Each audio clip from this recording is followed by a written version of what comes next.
ترکوں کی ایک کہاوت ہے، وہ کہتے ہیں کہ آپ کی جب پچھلی صفوں میں بچوں کا شور نہیں ہوگا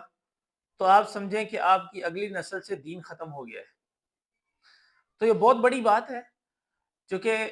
آپ صلی اللہ علیہ وسلم کے دور کے اندر پچھلی صفوں میں بچوں کا شور ہوا کرتا تھا تو آپ صلی اللہ علیہ وسلم اپنی نماز مختصر فرما دیا کرتے تھے۔ بچوں کے رونے کی آواز کی وجہ سے بھی نماز مختصر ہو جایا کرتی تھی۔ تو اس کا مطلب یہ ہے کہ آپ صلی اللہ علیہ وسلم کے دور کے اندر پچھلی صفوں میں بچے شور بھی کیا کرتے تھے، بچے ہوتے بھی تھے، لیکن کبھی کسی حدیث سے یہ ثابت نہیں ہے کہ کسی صحابی نے کھڑے ہو کر کسی بچے کو ڈانٹا ہو کہ آپ شور کیوں کر رہے ہیں۔ جب بچے ہیں تو وہ شور لازمی کریں گے۔ ہم آج بھی اگر مسجد نبوی میں چلے جائیں، اللہ تعالیٰ نے مجھے بھی توفیق دی جب مسجد نبوی میں جا کے دیکھے کہ بچے بے بہا شرارتیں کرتے ہیں، کبھی ایک دوسرے کے اوپر چڑھ رہے ہیں، کبھی صفوں کے آگے سے بھاگ رہے ہیں، کبھی نمازیوں کے اوپر سے چھلانگے لگا رہے ہیں۔ یہ سارے کام ہوتے ہیں، جب بچے ہیں تو شرارتیں بھی کریں گے جس طرح گھر میں کرتے ہیں۔ اب وہ اتنے سمجھدار تو نہیں ہیں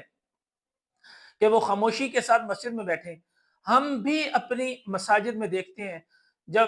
تراویح کے اندر پہلی مسجد میں 3 صفیں بچوں کی ہوں گی، ایک بڑوں کی صف ہوگی،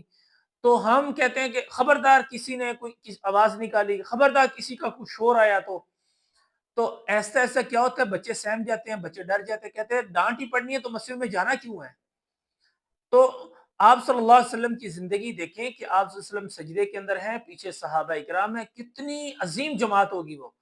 تو حسنین کریمین آپ صلی اللہ علیہ وسلم کے اوپر چڑھ جاتے ہیں اور آپ صلی اللہ علیہ وسلم سجدے سے سر نہیں اٹھاتے ان بچوں کی وجہ سے۔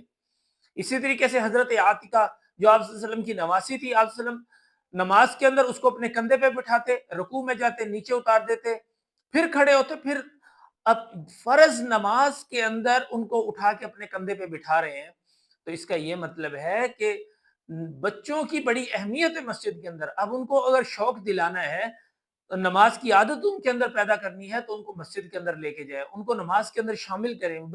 بچے ہیں تو وہ شور کریں گے، ان کو ڈانٹے نہیں، بلکہ اگر کوئی نازیبا کوئی اس طرح کی حرکت کرتے ہیں تو ان کو پیار سے سمجھایا جائے،